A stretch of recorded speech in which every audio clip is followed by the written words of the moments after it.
Bismillahirrahmanirrahim. Assalamualaikum warahmatullahi wabarakatuh. Waalaikumsalam warahmatullahi wabarakatuh. Alhamdulillahilladzi alafa baina qulubina wa asbahna bi ni'mati ikhwana. Asyhadu an la ilaha illallah wa asyhadu anna Muhammadan abduhu wa rasuluh. Allahumma shalli ala sayyidina Muhammad wa ala ali sayyidina Muhammad. Ya Allah, persaudarakan kami dengan persaudaraan iman dan bersama-sama kami untuk mencapai surgamu. Kira-kira pembukaan artinya begitu. Kalau dirasa kurang benar nanti mohon dikoreksi. Saya menikah umur 23 tahun, agak tua. Terus kemudian memiliki seorang anak itu di tahun kedua, dan 1,5 tahun kemudian muncul adik kedua dan adik ketiganya. Rata-rata selisihnya di 16 bulan sama 18 bulan. Pekerjaan saya dulu jualan pulsa, punya karyawan 3, penghasilan net profit kira-kira sehari antara 150-200. Suatu hari karena dagangan saya sepi beberapa hari gitu, kira-kira beberapa bulan, akhirnya dengan lulusan ijazah D3, karena saya D3 dulu terus S1, kemudian saya memberanikan diri untuk melamar gitu ya, menjadi sales. Saya mengumpulkan persyaratan dan segala macamnya, yang sebenarnya secara nurani prinsip saya adalah kokoh di kaki sendiri. Karena keadaan terpaksa lah kira-kira, kebutuhan dengan anak 2 yang mau 3, dan kemudian menginginkan tambahan penghasilan, saya akhirnya pertama kalinya menulis surat lamaran kerjaan, dan kemudian pengen masuk ke Daihatsu Astra karena ada teman saya di sana setelah beli mobil 2 kalau nggak salah, dan saya pengen masuk lah kira-kira begitu. Mobil 2 itu memang kita rentalkan di usia kira-kira 24-25 lah ya. Dan kemudian niat saya masuk, terus kemudian ambil gaji, laporan tak akal, karena ya pekerjaannya sales kan kalau nggak jualan ya dikeluarkan gitu aja kan. Oleh karena itu saya gak popos dikeluarkan karena ya pengen mendapatkan gaji pokoknya saja, kira-kira begitu. Terus kalau closing katanya juga lumayan, karena saya juga freelance mengclosingkan dapat 1 juta. Kalau closing kira-kira dapat lebih lah kali 1 juta, kalau 2 juta kalau nggak salah, karena ada gaji pokok. Itu yang saya lakukan di awal di pemikiran saya. Jadi niatnya hanya untuk sekedar itu. Niatnya hanya untuk menambah penghasilan kala itu karena rentalan sepi, dan kemudian pulsa saya juga sepi, kira-kira begitu. Yang akhirnya ketika wawancara panjang gitu ya, terus kemudian harus di luar, tidak dikasih minum, terus kemudian antri gitu. Setelah masuk jumpa pertama, diketemu sama Bu HRD, lagi hamil besar, terus kemudian cuman sandalan jepit, dan di situ ruangan kecil yang seperti di dalam ruangan itu ada kamar mandi, seperti ruangannya Mbak Ayu lah kira-kira gitu. Tapi kan dijaga tidak dimasukkan di situ. Akhirnya setelah menunggu pengumuman tidak diterima, dan kemudian setelah itu saya sekapok-kapoknya tidak akan melamar pekerjaan lagi, kira-kira itu yang saya lakukan kan gitu, ketika melalui fase pengen masuk mendapatkan penghasilan tambahan. Teman-teman sekalian, di Jagat itu ada singkatan yang itu dibuat oleh Pak Slamet, yang itu sebenarnya default dari semua orang, entah itu bekerja di dalam perusahaan maupun berwira swasta yang saya alami. Yang pertama itu disiplin, kemudian yang kedua jujur, yang ketiga amanah, yang keempat gesit, yang kelima antusias, yang keenam adalah do the best. Kalau hanya seperti kata-kata itu sudah biasa. Artinya kalau kita maknai secara mendalam, orang-orang yang senior, mesti seperti Pak Sugeng, seperti Pak Agus, kata-kata itu sungguh mendalam dan efeknya luar biasa terhadap kehidupan. Teman-teman sekalian, bagaimana kemudian kata jujur itu membuat Rasulullah mendapat. Apakah masih dengar? Sudah nyambung lagi. Saya ulangi, kata jujur membuat Rasulullah dipercayai banyak orang. Kemudian Khadijah pun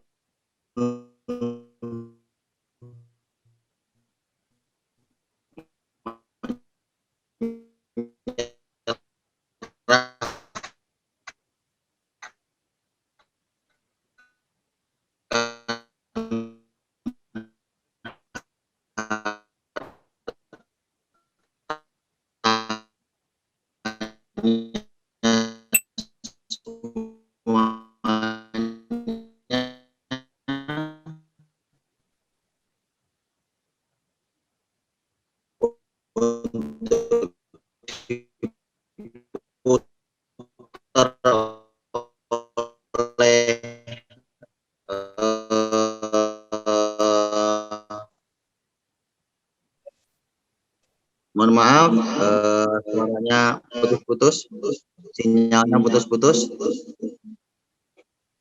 Ferry Riyandi kemarin buku, seorang bisnismen, menceritakan di bukunya di pembukaan terima di perusahaan multinasional dan kemudian dia pindah ke 3 perusahaan dengan karir yang senantiasa meningkat, dari staff kemudian menjadi supervisor dan kemudian menjadi manajer di perusahaan ekspor impor yang kemudian di karir yang paling tinggi jabatannya sebagai manajer, dia bagian purchase order untuk ekspor. Di situ sangat sulit menjaga kepercayaan,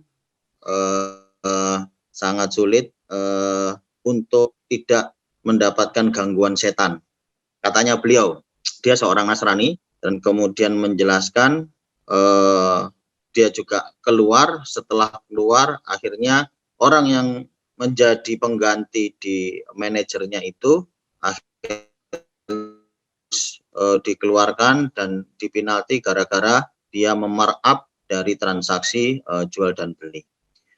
Kunci yang dia sampaikan kepada saya melalui tulisannya yaitu tentang kepercayaan.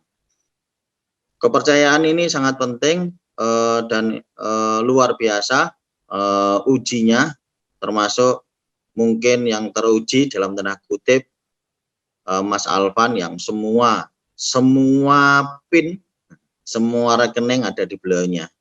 Tapi alhamdulillah pilihan Pak Dwi, Mas Alvan orangnya ada di sini sangat primpen sekali untuk mengatur keuangan. Terus kemudian kalau bukan uangnya dia kareti, disimpan sampai buki itu sampai berjamur. Itu yang diceritakan, sampai ini uang apapun beliaunya tahu.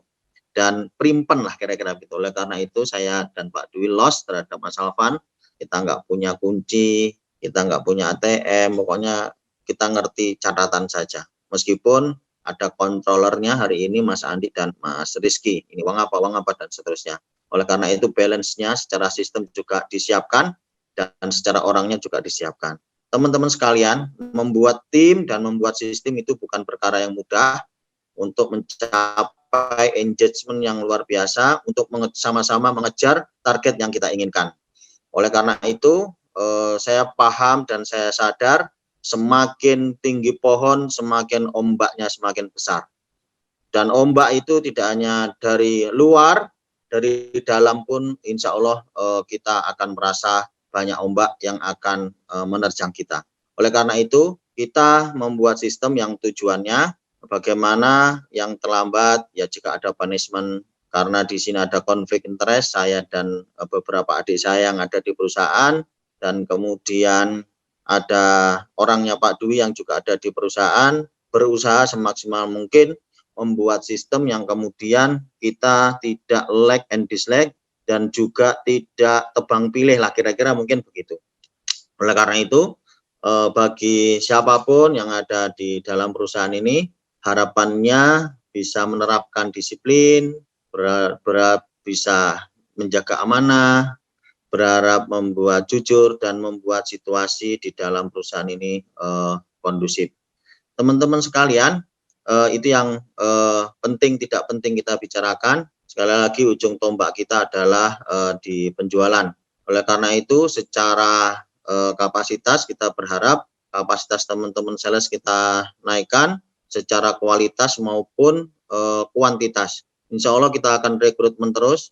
Kita minta bulan Februari ini kita akan rekrutmen untuk eksekutif marketing untuk mencapai target yang kita inginkan, sehingga secara kuantitas kita juga akan semakin cepat untuk memenuhi target yang sudah kita canangkan. Hari ini kita minus dari target, oleh karena itu sebagaimana yang kita rencanakan, apapun daya upaya, baik secara budget juga kita minta untuk dinaikkan dari Mas Esa sebagai back office, yaitu segera mengeksekusi banner-banner yang ada, segera mengeksekusi biaya iklan, membuat program-program kejutan di ulang tahun ini. Sehingga ketika daya upaya di back office ini semaksimal mungkin, harapannya di front office dan kemudian di CS semaksimal mungkin untuk melayani sepenuh hati.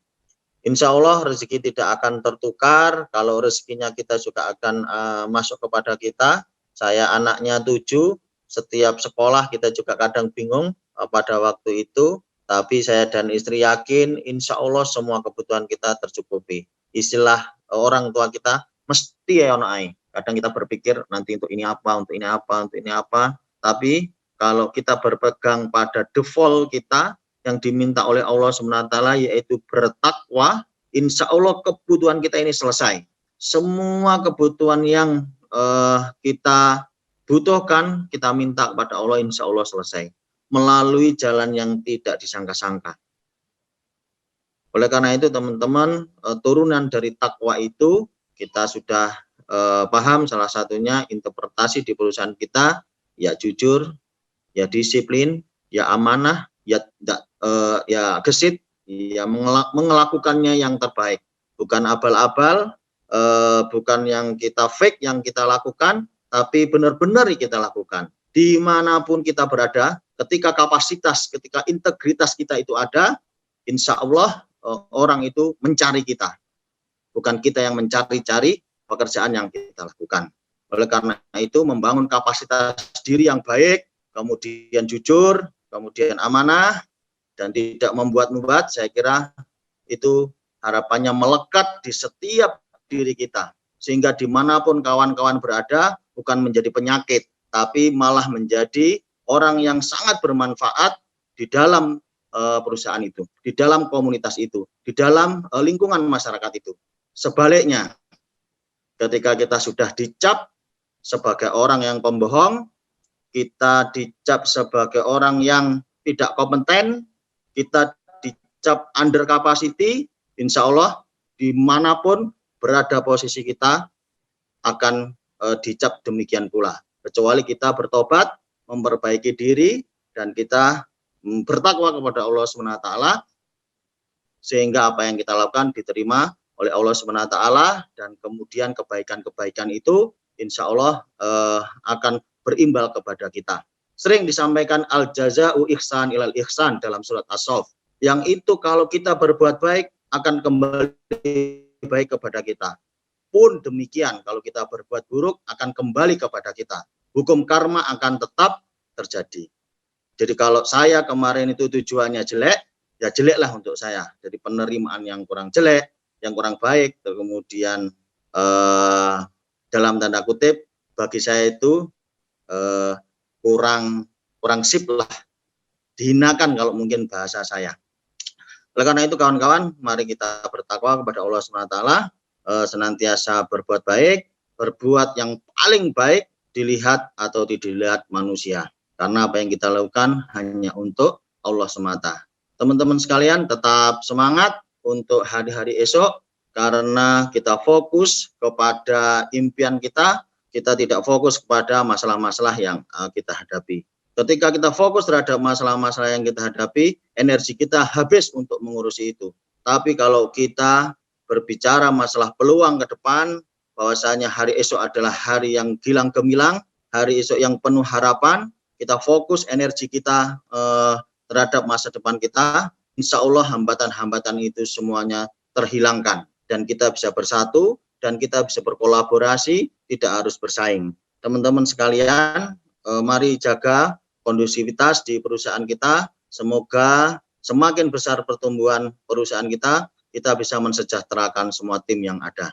Melalui sistem dan melalui pengelolaan perusahaan kita, insya Allah kita sudah memikirkan semuanya. Pak Dwi sudah menyampaikan pokok 1 triliun, satu rumah satu-satu untuk semua karyawan tidak terkecuali. Dan saya kira itu tidak masalah, karena saham terbesar di perusahaan itu adalah saya. Secara hitung-hitungan dan kemudian kalau secara kultural kita bicarakan berdua, dan saya tidak ada masalah kawan-kawan sekalian. Kita berbagi, pokok kita dapat, teman-teman juga dapat. Terima kasih teman-teman dan semangat. Assalamualaikum warahmatullahi wabarakatuh.